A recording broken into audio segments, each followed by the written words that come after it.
So I've now done my corner halving. Second, follow that with my T halving. Now I'm going to work on my cross, and then finally I'm going to then from the cross work on to my martyred halving. So this is a process that I'm going to follow through next.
Yes, now I'm progressively working around my frame of halvings. I'm nearly there now. We've done our cross halving now. That fits nice and lovely, snug. Look at that, lovely. Look at that, nice and level. First time our corner halvings getting there is there. And then what I'm working on now is my mitered halving in the corner. If I take that one off, you can see partially what I'm doing here now. This is nice and snugly. Let's give it a little push, a little bit of persuasion. Look at that, it's lovely. Excellent, look at that. Yes, now it's finally this corner here. The mitered halving is going to come into play.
I've done the process of producing, our frame is cut and all the joints fit nice, lovely together, or as flat as they're going to be, which is really excellent. This is always what you want to do, is try and get all your joints nice and flat. Now the next stage is to cut these details on this horn there and this detail here. So this is what I'm going to show you, how to cut this chamfer and that chamfer. Okay, so now I'm going to secure my top rail to the bench hook by using this F-clamp, one of these, F-clamp. I'm going to just place that here like so. Let's tighten that onto my bench hook. It's just to keep it steady while I start cutting. Okay, so.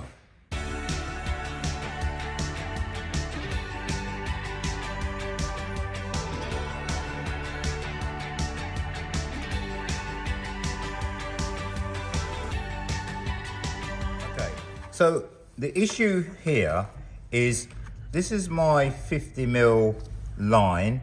I need to plane off this surplus here. Oh, sorry, I need to cut off this surplus here. So this is slightly too much because the saw is gonna ride off if I try to cut that, because of the curve of the saw. So now, as I said, this little bit needs to be taken off or cut off. It's too much or too little to cut off with a tenon saw. So I need to actually, so the next thing will be to just shoot it off on what we call a shooting board. So one that I brought out, that I've made earlier. So this is a shooting board for a 90-degree corner. This one is another shooting board, same thing, but this is projected at a 45-degree angle. Okay, so this is what I'm going to do to this piece. I'm going to take off a little bit off of here using my shooting board plane. The plane is set at an angle of 12 degrees, like a block plane. Yeah, so I'm going to go like this with the, once I set it up. So that's the next thing I'm going to do. What I need to do is this very corner here, I'm going to just take off the actual, when I say take off, meaning just cut off this excess with a chisel. Now, doing this just stops it from breaking out when I plane it. So I'm just taking off the corner. I use my chisel to do this.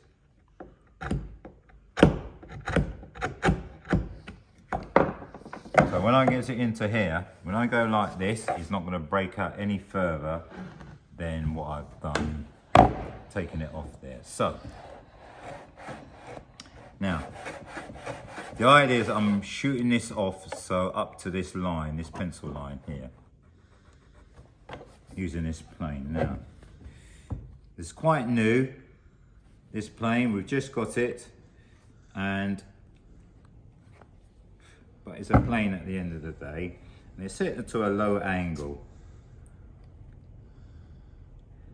When I say a low angle, it's the angle is going this way. That plane blade is like that. So it's like about 12 degrees.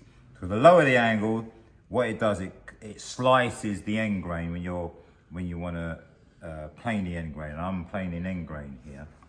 So let's have a go. Let's see how this shapes up. Oh, lovely. So what I'm doing, I'm pushing it against the stock of the timber.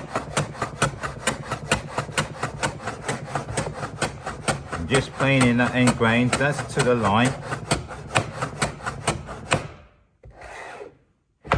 Bit more.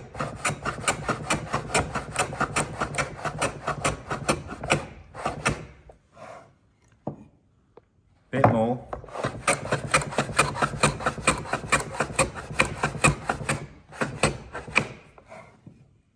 Just a little bit more.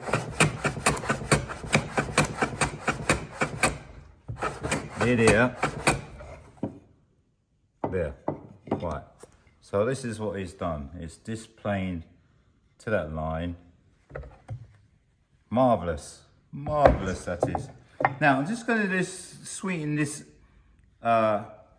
splayed cut, this chamfer cut here, using my second aid, which is a bench hook, it's not a bench hook, a shooting board, but it's set, this angle is set at 45 degrees. This angle is 45 degrees. So I'm just going to take this one out. So this is a special plane that the plane blade is set at a low angle. This, in this case, is 12 degrees. Because the lower the angle, the more the plane tends to slice the end grain instead of tearing it. And so this is why we got our special. I've got my special plane now. It's just a plane that we use on when we're using the shooting board. That's what this is. But it's splayed at a 45 degrees. Right. Oh, that's how that works. Right, yeah. Okay, so if you don't have a shooting board or a plane that at a low angle like this one, you can also use some glass paper and wrap the glass paper like so on here. This is stuck on a bit of MDF.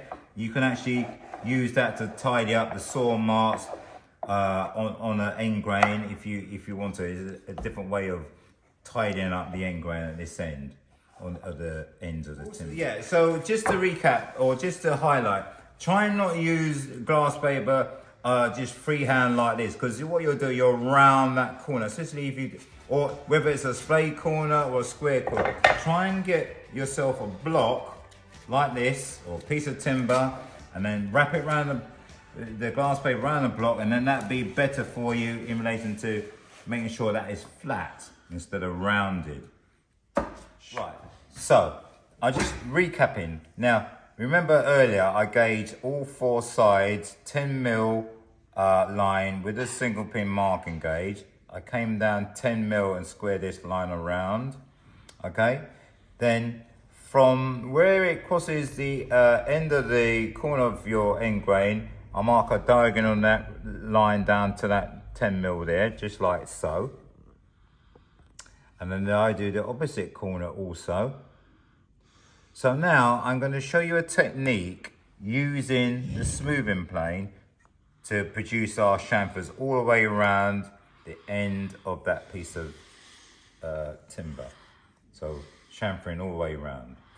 Okay, so also I'm suggesting also that you put this mark also on the opposite side on as well, just as a way of giving you a guide. But I'm going to place it in the vise, and it's going to be set parallel to the actual the bench.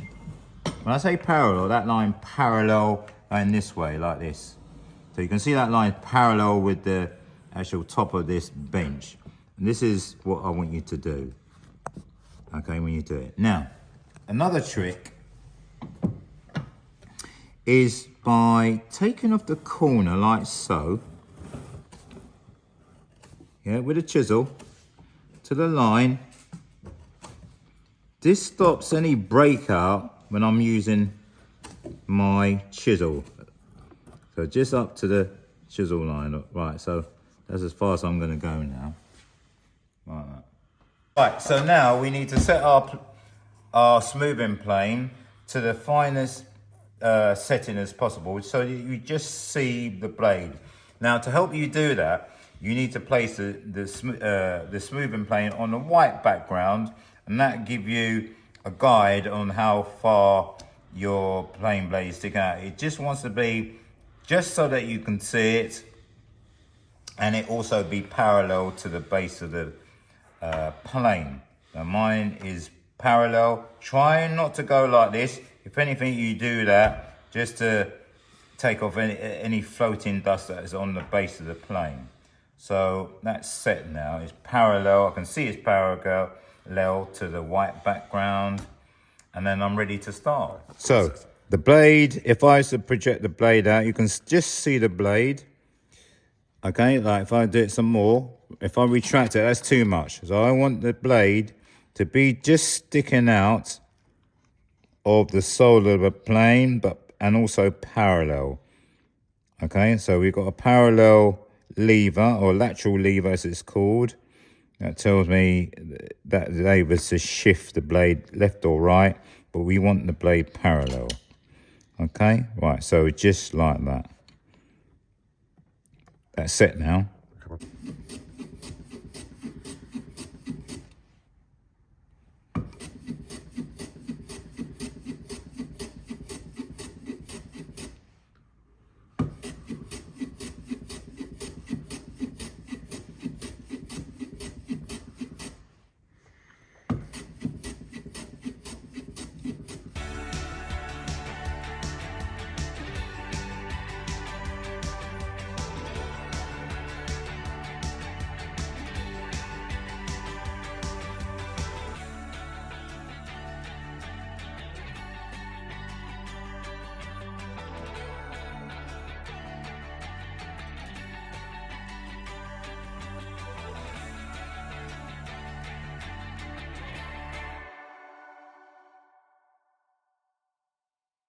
So as I'm going nearer to the line, I'm just being overly careful that I don't go beyond.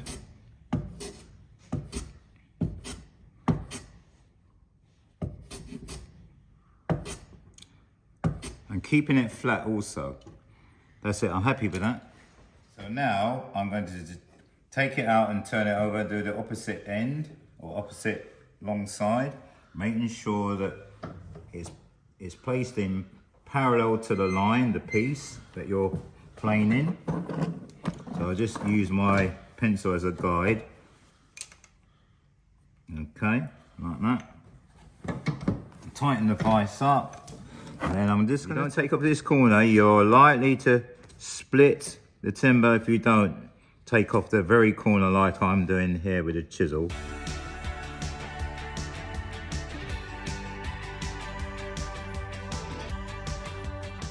Just starting planing that corner off again, just like I did on the opposite side. Just Nice and easy does it, keep them playing nice and steady.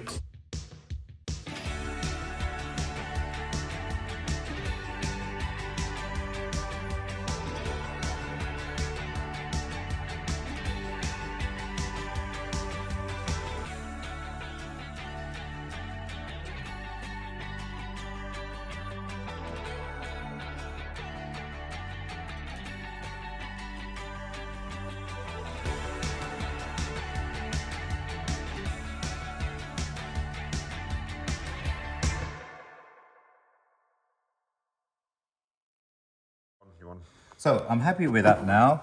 So now it's a case of marking a point from here to this corner. This is the next line I'm going to plane because I'm going to chamfer the ends now. So I'm going to do this on both corners. So this corner here going to that 10mm line, like that. So just turning this around. So let's turn this like this.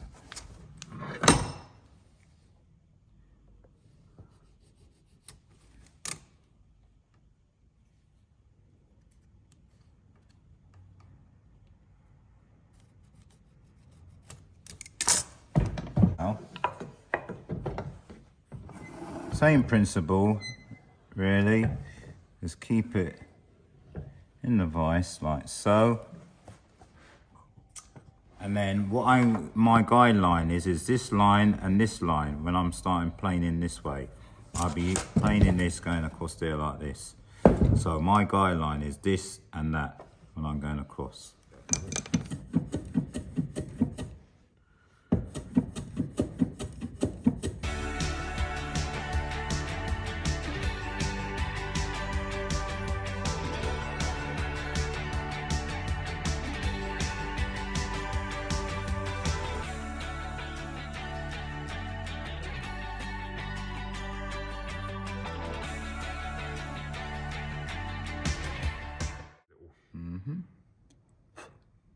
Now I'm going to take this piece, take the piece out and do the same thing on the other edge of the piece of timber.